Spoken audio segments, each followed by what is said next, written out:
இருங்க மக்களே, வீடியோ பார்த்துட்டு போங்க, மேலே தள்ளிடாதீங்க. இன்றைக்கி என்ன வீடியோனா சிக்கன் பிரியாணிங்க. அங்கே பாருங்கள், லெக் பீஸோட முட்டையோட அடடடா வேறு லெவலில் விருந்து பண்ணிட்டாங்க நம்ம வீட்டில் இன்றைக்கி. அதாவது பார்த்திங்கன்னா சிக்கன் பிரியாணினாவே அது டேஸ்ட்டு தான், சுவை தண்ணி தான். அதுக்கு நம்ம நிறையா ஃபேன்ஸ் இருக்கும்.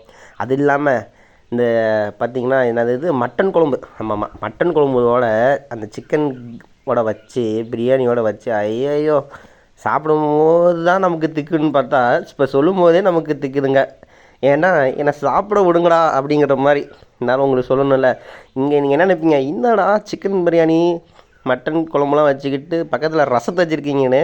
இதெல்லாம் சாப்பிட்டது ஜீரணம் ஆகலை இல்லைங்களா, அதுக்காக தான் ரசம் குடிக்கிறதுக்கு.